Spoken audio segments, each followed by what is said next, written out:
Good morning. Welcome to the Cottage Grove Convention and Visitors Bureau meeting scheduled for June 4th, 2024. I am Chairman Justin Olson, calling this meeting to order. Unfortunately, we do not have a quorum present this morning for the meeting, so we will not be voting on any items that are on today's agenda. Luckily, we don't have a very heavy agenda in terms of voting, but we will still take information from staff. So before we get started, I would appreciate it if all in the chambers would stand for the Pledge of Allegiance. I pledge allegiance to the flag of the United States of America and to the republic for which it stands, one nation, under God, indivisible, with liberty and justice for all. And Alexa, I assume you've already taken roll. You know who's here. It's not a lot to count. Okay, good. Because we do not have a quorum, we will not be approving the minutes. Those will move to our next agenda. But we will transition to today's presentation on the local option sales tax, which we will receive from Zach Doctor. Good morning. So the Preserve, Play, Prosper Plan is a program that's developed to enhance our park system and give the opportunity to the residents to vote on making those enhancements to our parks and recreation system. The goals for me today are to explain the referendum so that you are in the know and that you can respond to residents or visitors that come in and ask questions of you, and then explain that this is an opportunity for the community to vote on these recreational improvements and that we're here to educate them on what those options are, but the choice is theirs when it's time to vote. So survey after survey shows that Cottage Grove Parks and Recreation is a point of pride for community members. We do a lot, but we're a growing community and we take care of what we have, but we find ourselves struggling to fund new growth opportunities and capital improvements to existing systems.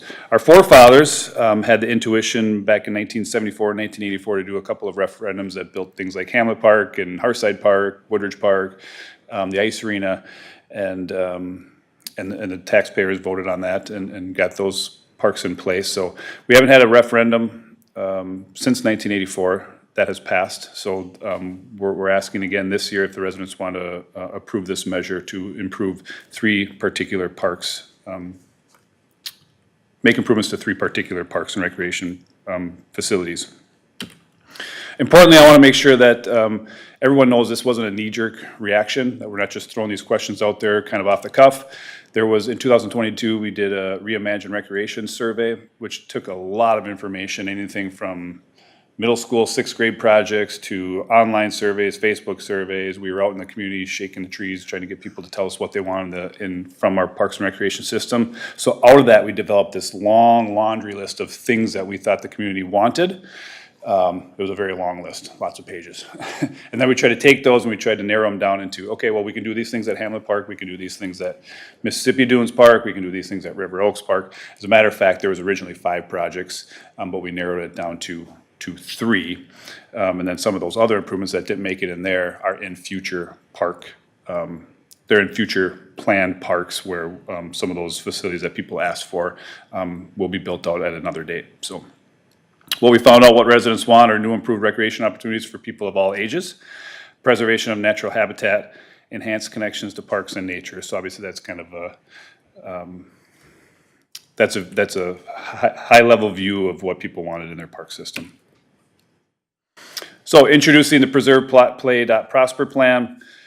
Based on the community feedback, we're proposing to invest $36 million to renovate and revitalize our parks recreational offerings and outdoor spaces. And as I said, the plan focuses on 3 projects, which I'll review individually. The upgrading and enhancement of Hamlet Park. Just a reminder, Hamlet Park is our oldest and largest park in Cottage Grove. It's received many updates over the years. We've been chipping away at things and trying to do little improvements like adding the ball fields, adding a shelter, replacing the playground, but it hasn't received a significant infusion of cash to really revitalize that park since 1984. So this would be the largest project of the 3, $17 million. And that includes escalation and other things to make sure that we have the funds available when we need them to build out. So things like upgrading the play equipment, expanding that footprint of the playground, building a new 4-season building, so removing the existing building I call it the Pizza Hut building. It kind of looks like a Pizza Hut there. It's served its time, and it's done great, but it's time to replace that. Install a small splash pad, create a new skateboard park. We got a lot of questions on the skateboard park. We would actually get a group of users, skateboard park users together, and they would be our brains behind of how we design and develop that, because the trends in the skateboarding in the world are changing all the time. So the concrete skateboard parks now, because they're saying those are boring, because everybody's got a concrete skate park. So we would get a peer group of folks to kind of help us design that skateboard park. So building an amphitheater, creating art, sculpture, garden with benches and informational kiosks, adding synthetic turf sports field where the existing main football soccer field is, finishing the south baseball complex by finishing those last 2 baseball fields. So a rendering of what that might look like. Just real quickly, that the image on the right is actually the entrance off of Hadley and 80th. There's 3 entrances into the park. There's the north, which is a trail entry, the central area, which is probably what most people think of when they think of Hamlet Park, the main entry, and then there's actually a south entry too, where the 4-field ball complex is called Crockett Fields. And then Mississippi Dunes Park would be the second project. So we have this unique opportunity for this 33.3 acre nature themed public park along the Mississippi. I'm sure you've seen some information on that, but it's definitely a unique opportunity, our first significant access to the Mississippi River, which we've all been waiting for a really long time. So we want to make sure we can get residents and visitors down there to use it. So the $13 million plan for this one would be to restore and preserve natural habitat along the river, build up the shoreline along the river, provide recreational river access for canoes, kayaks, small boats, and fishing. So there's a picture of what a launch might look like that can do all those things. It wouldn't be a large launch, it would be a smaller launch for smaller vessels. Construct new and enhanced existing walks and hiking trails. Create a nature-based playground, that's the actual image of the 3D image of the playground on the right. Provide space for outdoor classrooms. Build an interpretive learning center, which we're in concept designing phase for it right now to show what that might look like. So hopefully we have those to people soon. And then adding facilities for nature activities and picnicking. And again, just another layout of what that might look like. But we are redoing the master plan. It's gonna be very similar to what you see here, but we'll have some new updated renderings of those within the next couple of weeks. And council's actually reviewing the concept building design and that concept master plan at their workshop tomorrow. So we're moving forward in that process, probably about 75% along the way for that. So. And then the third project is to transform the River Oaks Golf Course and Event Center into a multi-purpose recreation destination for families and peoples of all ages and all year round. So I want to make sure, the first thing I'm going to say is this is not just about improving the golf course. As a matter of fact, golf is the smallest part of the project. The $6 million plan for this is to install multi-sports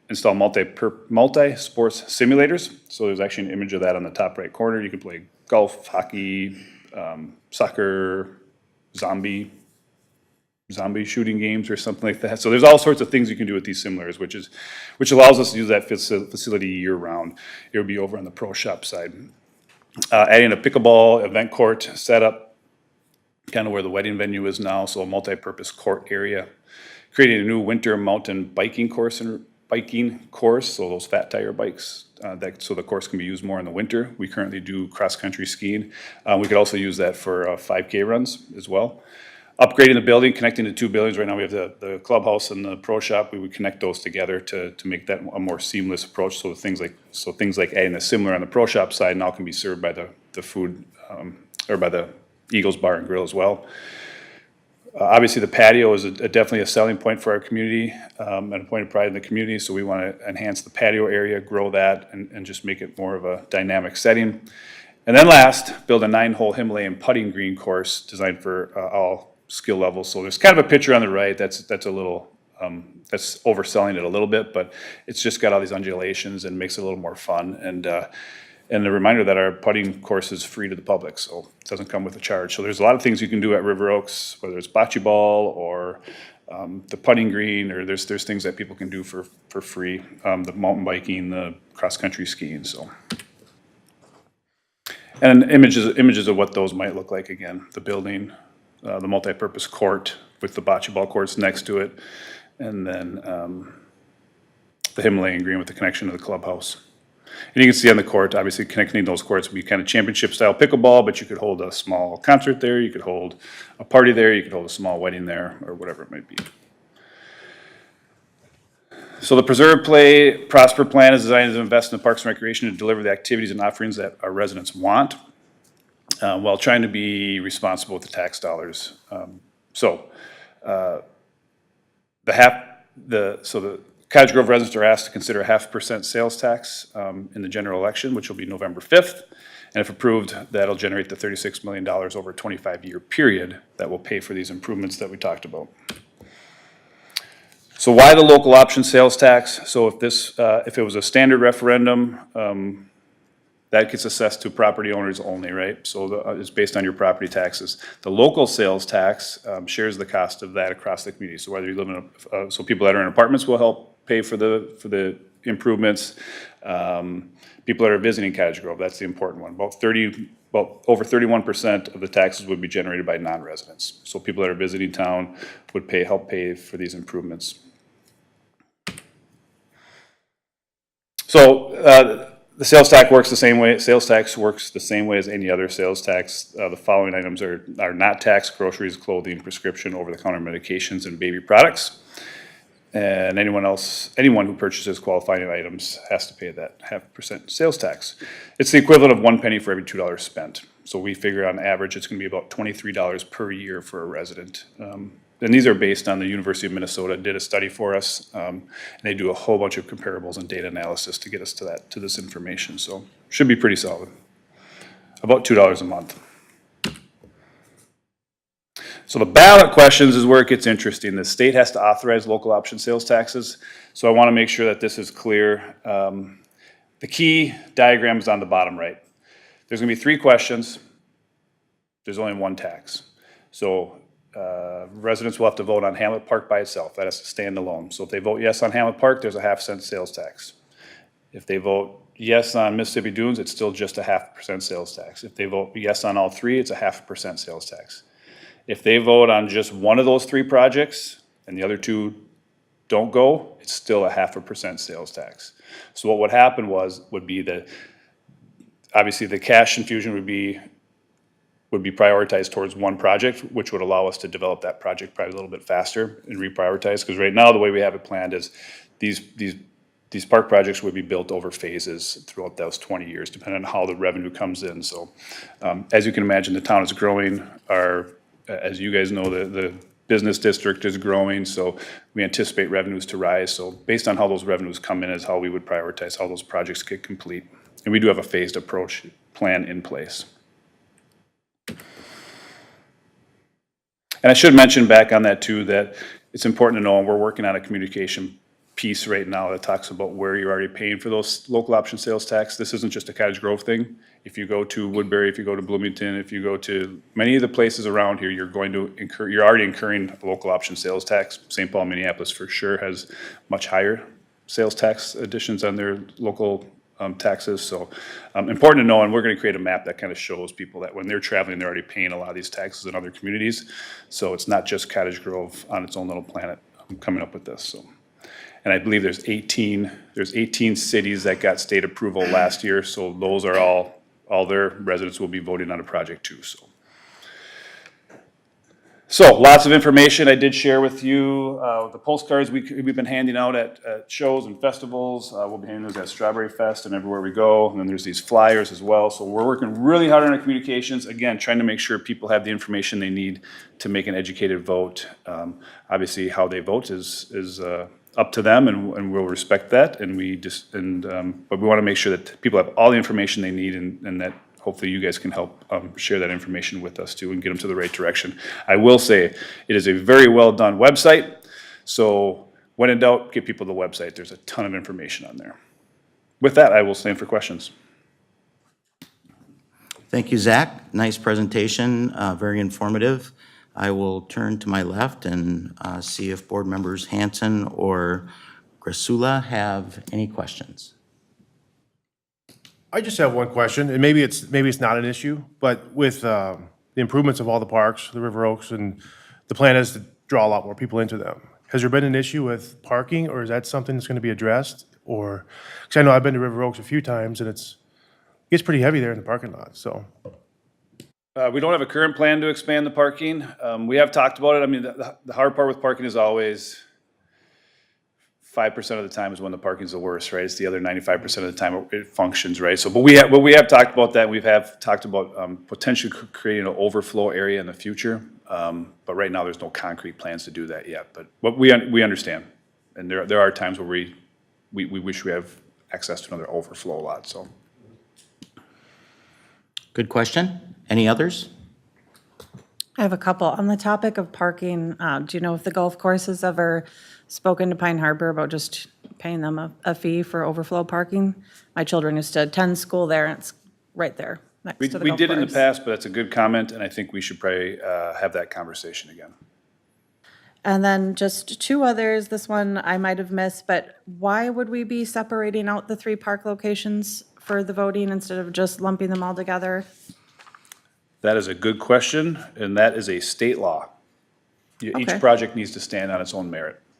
That makes sense. And final question, I liked your illustrations on the parks. If you did have those fat tire bike trails, would there be bike rentals to go with that? That is a good question. We haven't got that far yet. That's okay. But I think it's a great Thank you. idea. We have, so right now we have snowshoe rentals that we've talked about putting out there, but I like the idea. Thank you. Yeah, I like that idea too. That would be in keeping with our practices around snowshoes, and then we also rent kayaks down at Hayes and P. Moore, so something to definitely look into. A couple things I'd like to add to this, and Zach, please feel free to chime in, or Jennifer if you'd like. You mentioned that the city has not passed a referendum of this nature since 1984. And I can vouch for that. I've been here, so I'm fully aware. One of the things that we hear as city council members pretty consistently, at least in my tenure on the city council, is we need more things for young people to do. And one of the things that we take great pride in is our park and trail system. I can't give you the exact number, but since I started on the city council to today, I believe we've added somewhere in the neighborhood of a dozen or more parks and many, many miles of trails for families and residents of the community to enjoy. The idea behind the local option sales tax, which is different, as you mentioned, Zach, than a straight referendum, is that we share the burden with those who visit the community as well as those who live in the community and shop in the community. And it's very popular across the country, frankly, but especially in the state of Minnesota. It works very well for many other communities. One of the things that we benefit from here is we already have a lot of visitation in the summertime for different tournaments and things for softball, baseball. We have hockey tournaments galore that come to our ice arena, and of course, then we also have various tournaments and fundraisers and things at the golf course. But additionally, we have a very healthy business park, and it's my understanding, and again, please correct me if I'm wrong, but those who purchase goods or services from the companies that are based in the business park will also be participating in this local option sales tax. So for example, if I'm a home builder in, pick your place outside of the state of Minnesota, and I purchase a whole bunch of windows for my development from Renewal by Anderson, I pay the local option sales tax because Renewal by Anderson is based here in Cottage Grove. So I think the mechanics behind this really work well. But again, as we've always said as a city council, when we have wants, we go to the voters. When we have needs, then that's a different conversation, and we have to accept the responsibility for funding those needs however we need to through our budget process. These things are wants, but they're wants that we've heard about for a really long time. And when and if we improve Hamlet Park, all that's going to do is provide us with additional opportunity to bring non-residents into the community for different tournaments that are bigger than what we can handle right now because we don't have the field space. And so there again, they will be paying for that local option sales tax as non-residents if they stay in our hotels, if they eat in our restaurants, so on and so forth. With respect to the golf course, which is profitable, city-owned and operated, just like the ice arena, city-owned and operated and profitable. We get a lot of people who use the golf course for contracted purposes. For example, the school district contracts for some of their high school teams to practice and play at the golf course. We have weddings. We have all kinds of events, whether it's a charity golf tournament or somebody that is having a fundraiser and they want to participate at the golf course. We have the various end-of-year sports teams who come in and they have their award ceremonies and things of that nature. All of that is a community benefit. And the golf course it's an asset. It's a community asset. But we want to make that asset even better for people. And we want residents to be able to enjoy the very best experience they can get at the golf course, which is why that was one of the projects chosen here. And then, of course, last but certainly not least, the new park down along the Mississippi, which if I had a nickel for everybody who's come up to me and talked to me about how excited they are about that park, I could probably retire. People who live in this town have been waiting for so many years, ever since we were kids, Zach, to get access to the river. We have the most river frontage of any community in the metro, but we don't have access to it. So, getting that park done and getting it done quickly and getting it done right and ensuring that all the various amenities exist, that is something that will not only benefit residents, but it will be of regional significance. At the end of the day, though, if the voters choose not to vote for this, we will still proceed forward with what we can do when we can do it on these projects and others, but it will take significantly longer to get where we would like to go.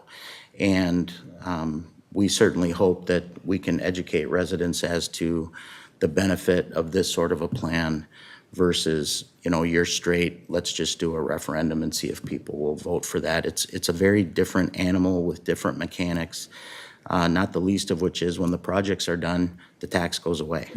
It sunsets, it expires. So the faster we can get the project done, the faster the tax will sunset. And, I think at the end of the day, everybody's going to be very happy with the outcome should we be able to pass this as a community. So there's going to be a lot of education to be done. Never forget there are people out there who seem to really enjoy putting out misinformation, any opportunity they can find to bash the city and the way the city does things. And so you have to compete against that in the in the arena. But I'm very confident that Zach and his team and the rest of the staff and the communications team will put forth maximum effort to give as many residents as possible the information they're looking for. And Zach, if people have questions, you mentioned they can go to the website, right?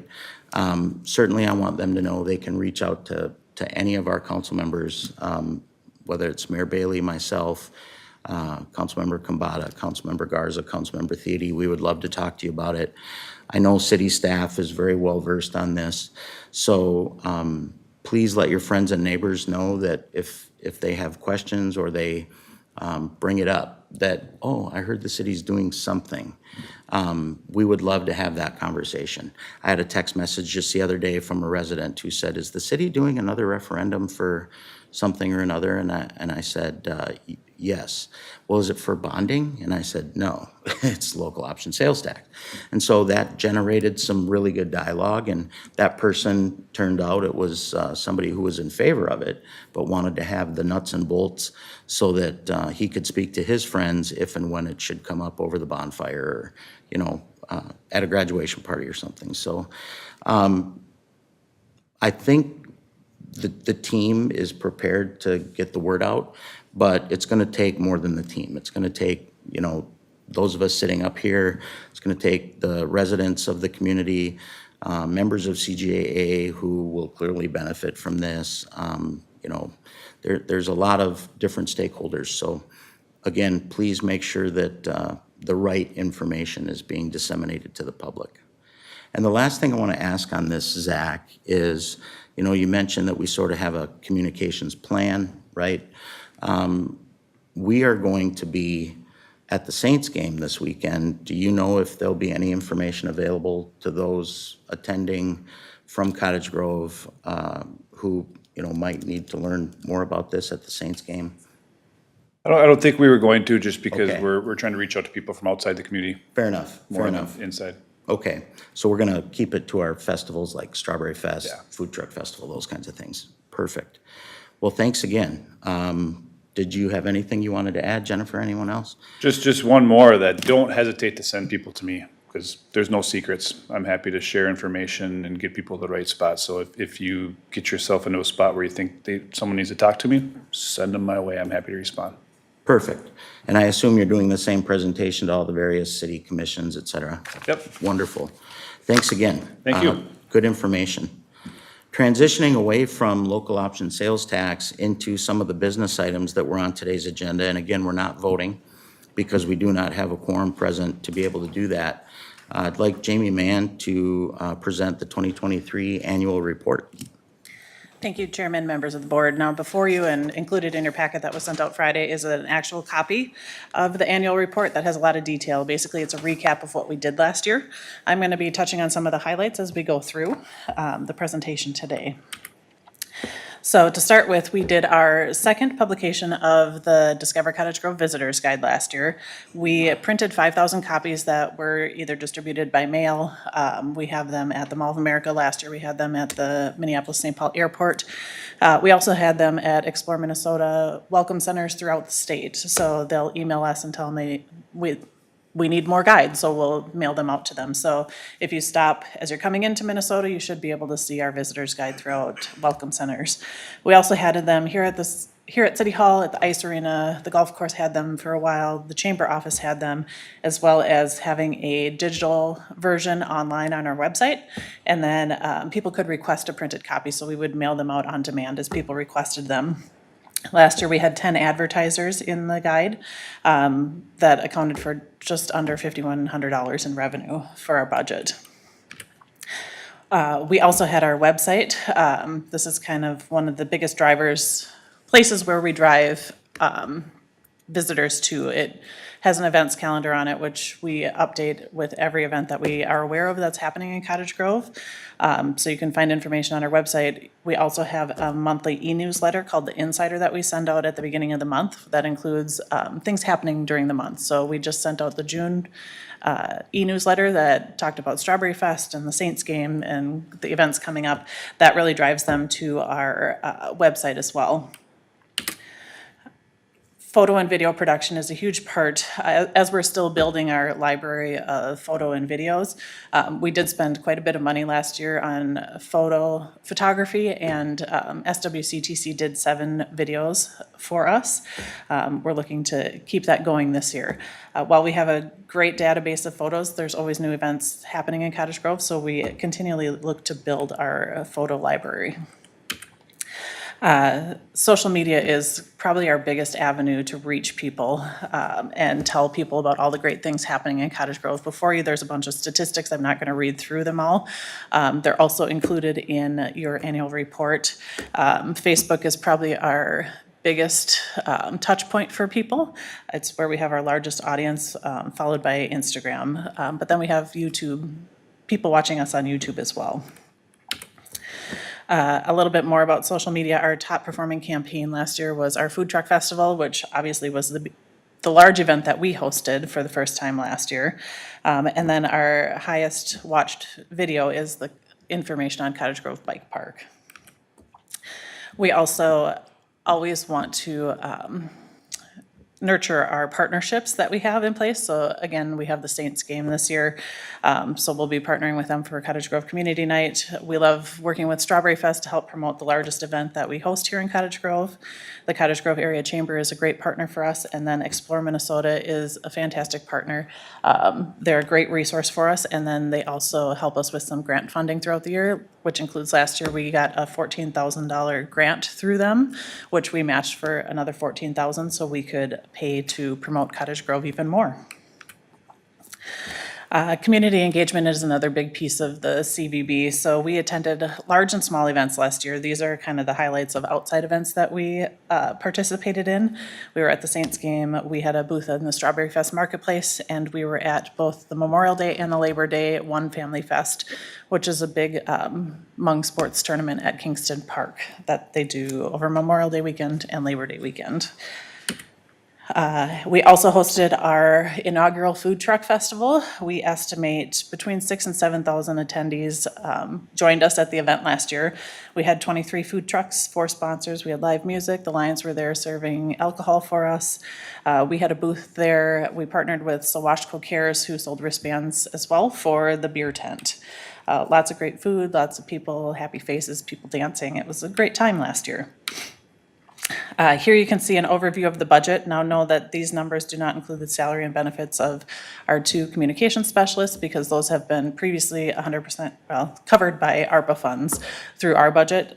One thing to note is for next year, we will be showing those to you on the budget because the ARPA funds are done now, so those will fall under our CVB budget. Looking ahead to 2024, I know it's kind of interesting to talk about planning for 2024 in June, but a few things that we've talked about internally for our strategic plan for this year is looking at revamping our website, maybe looking at who is hosting our website to update that a little bit more, looking at putting together a welcome video with SWCTC. We always want to continue to nurture and grow our partnerships, so looking for other areas where we can partner to increase our exposure of Cottage Grove. We would look at putting together a tour of the town passport, kind of things to do and see in Cottage Grove. Right now, we're looking at kind of a free option for people to use maybe our parks or small businesses. We always want to look at including DEI in our imagery, in our videos, anything we put out, including people of all ages, races, and abilities. And then potentially looking at costs associated with a billboard. With that, I would be happy to stand for any questions. Thank you very much, Jamie. That's a lot of information in a pretty short, compact little presentation, but really good stuff. Any questions from any of the attendees today? Go ahead. I have one question. I know that you mentioned that we've been beefing up the budget for photography.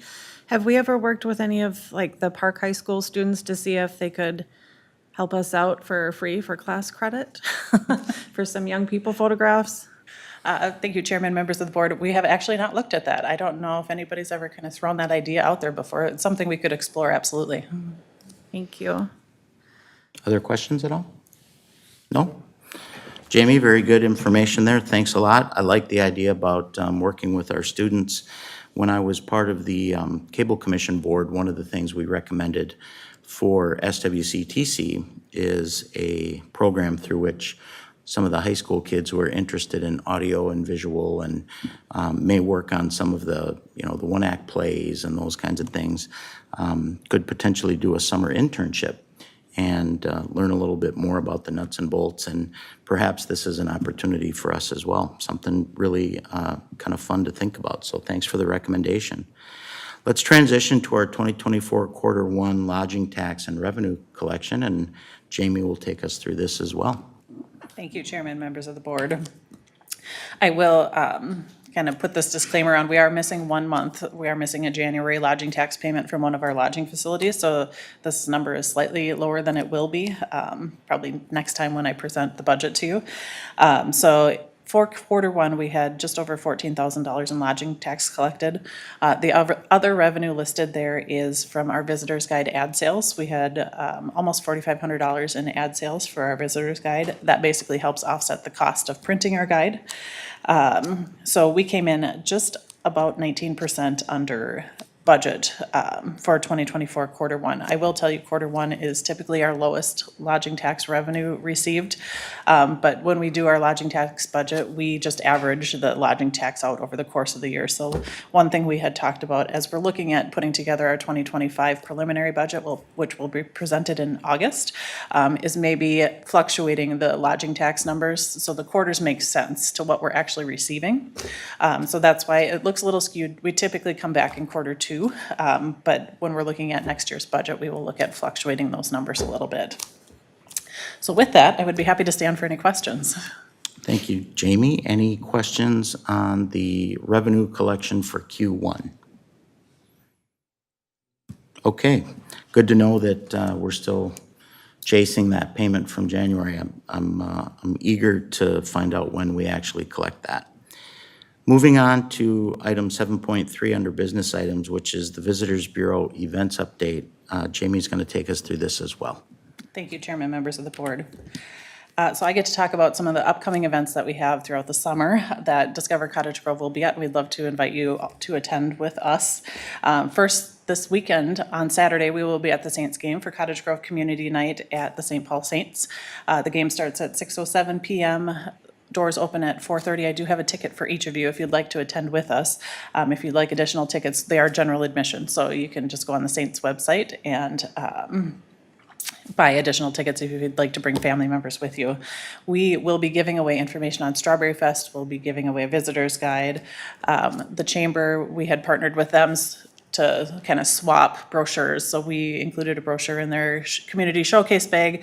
They gave us a brochure to include in our bags as a giveaway at the Saints game as well. Also in front of you, you have examples of the swag that we ordered for this year. So we have a backpack that will include, we have some glow-in-the-dark Discover Cottage Grove cups. There's kind of a fun, flexible pencil in there. We had looked at doing the snack bags, which were recommended at the last meeting. Those kind of don't draw kids in. So we took those and did them as a city for the community showcase event. While we had great excitement from the parents on those, the kids weren't quite as excited, so we wanted something colorful and kind of entertaining for kids for our giveaways here. We do still have some luggage tags remaining, so we will be handing those out as well at the community night. Our largest event of the year is Strawberry Fest, which is at Kingston Park on June 20th to the 23rd. Discover Cottage Grove will be at a booth Friday and Saturday. I think Friday from 4 to 8 or 4 to 9, and then Saturday we'll be there all day from after the parade until about 7 o'clock that night. Again, we'll have the same giveaways for people. People tend to think of us as the information booth at Strawberry Fest, even though they have an information booth. But in previous years, we've been kind of right on the end of an aisle, and people come to us and ask questions. We usually get Strawberry Fest maps to hand out as well. So we just kind of help the Strawberry Fest information booth by passing out the same information as they are. But we're also trying to get the word out about Discover Cottage Grove, and that's a great event because it's not just residents that come. They bring in a lot of visitors as well. Most of the people that we talk to are not from Cottage Grove. We are also hosting our second annual Food Truck Festival at Kingston Park. That event is September 14th. It's a Saturday. We're going from 11 a.m. to 7 p.m. We did it an hour on to the end of the event. Right now, we are at 33 food trucks that have said they want to participate. 6 have completed kind of the paperwork process and they've paid. We're promoting them on social media. We are also putting together sponsorship and marketplace information, and that will be coming out probably in the next 2 to 3 weeks for us to start promoting a marketplace area and the sponsorships that we have available. And then we will have a booth there as well where we'll have giveaways for kids or families that come up to us too. Also on that day, our Dowdle puzzle, which we presented to you last time, the Dowdle painting will be revealed. We have shifted this. It was going to be at the Food Truck Festival. While it's still the same day, we're shifting it to Cottage Grove Middle School. So the painting will reveal will start at 8 a.m. We will have puzzles for sale at the middle school during the reveal, but we'll also be selling them at the food truck festival. So some exciting things happening in Cottage Grove, and with that, I'd be happy to stand for any questions. Okay. More good information from Jamie, this being all the various events that we'll be participating in this year. Any questions for Jamie? One more question. I noticed that the Minnesota pen is something I found in my own house, and I think my kid picked it up at a schoolie event. Do you know if he'll be representing at schoolie again this summer? They have not reached out to us, but that is something that we can reach out to them. We work with Sawashco Cares for the Food Truck Festival, so I think our next board, or our committee meeting is next week, so we can touch base, because I believe they run that program, or one of the people that's on our committee runs that program. That sounds great. It was very popular because of the pens. We do a lot with Schoolie through the Cottage Grove Lions as well, and they're just tremendous people to work with. That's a really good call out. Any other questions at all? Okay, Jamie, I think you get to sit down now. Item 7.4 is our CVB strategic plan update and recommendation, and this comes from our Economic Development Director, Gretchen Larson. Good morning, Chairman, members of the board. It's good to be with you today. We're going to review there we go. Technical error, hand on the wrong key.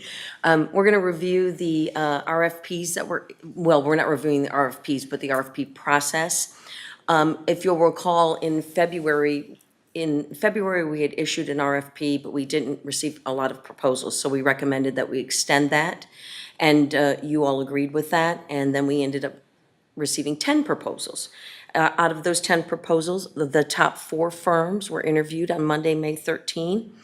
Of those 4 firms, Chandler Thinks, the proposal that's in your packet, was recommended by the evaluation team. He's looking, recommended by the evaluation team as the most experienced firm to complete the strategic plan, because they had extensive tourism and destination branding experience, more so than any of the other firms who kind of wandered over into the economic development side. And as you know, they're very similar processes, but they're not the exact same thing. And so with that was the recommendation that we shared with the chair and the vice chair, and they agreed to just bring it to the full board.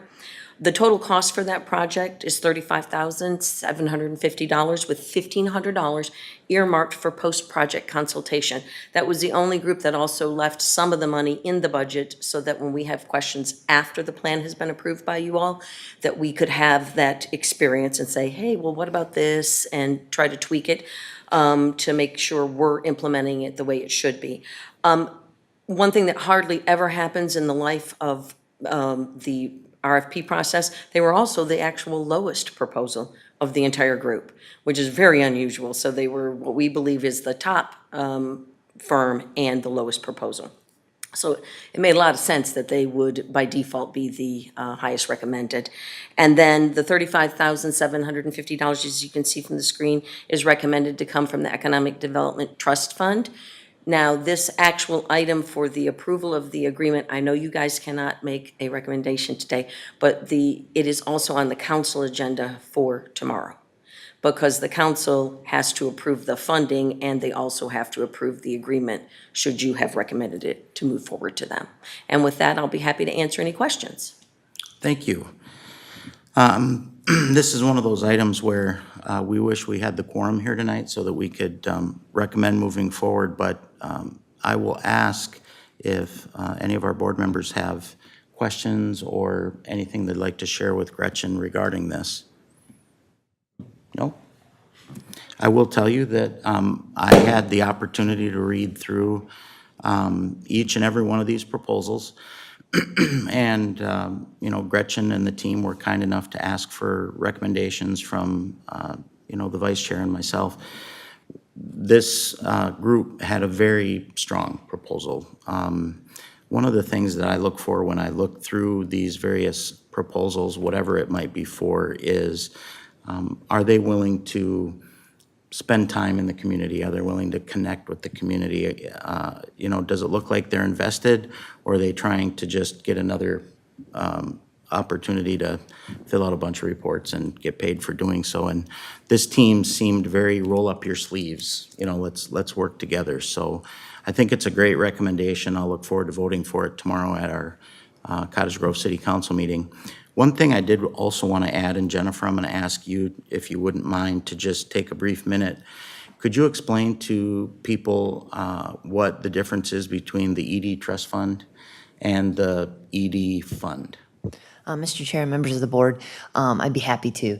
In regards to the EDA Trust Fund, we have one business in town that makes a large financial contribution to the fund in the efforts that we promote economic development within the community. And so there's no taxpayer dollars associated with that. So there's no tax levy, and there's no taxes going into that fund. And so it's purely by donation made from that one company within the community. So that's been a long-standing relationship with that company, and so that enables us to do unique projects like this for greater value within the community. Thank you very much. I always want to clarify that because it's easy to get it confused. But the reality is the ED Trust Fund does fund projects like this, or the city's recent trip to ICSC in Las Vegas.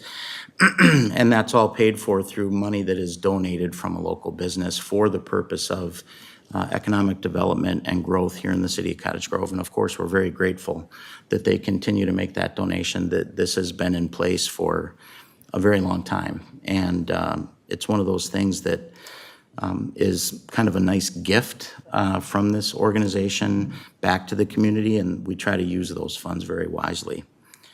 Any other questions or thoughts for Gretchen?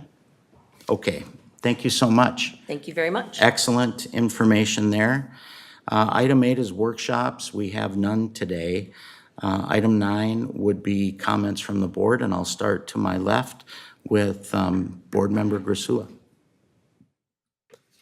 I've already had a lot of questions today, but comments, I loved seeing this plan. I think this is such a nice way to raise the money to improve our parks, and I'm really excited to see these events and hopefully a yes vote on all of these coming forward. Thank you very much. That makes 2 of us. For Board Member Hanson, any comments at all? Just to go off what she said, it was, I didn't know this much about this plan until today. And I think what you said, it's going to be about education. It is. And so just got to talk to our people around us and go from there, and hopefully it works. And I'll tell you that that is always the case. You know, misinformation tends to travel faster than accurate information does. So you have to work twice as hard to get half as far sometimes, which is why the team is really working to communicate, whether it's at the Chamber Business Expo that we recently attended, or you know, various other chamber events, various other commissions and boards, to make sure that people have the right information. And that's really our job. Our job is to inform.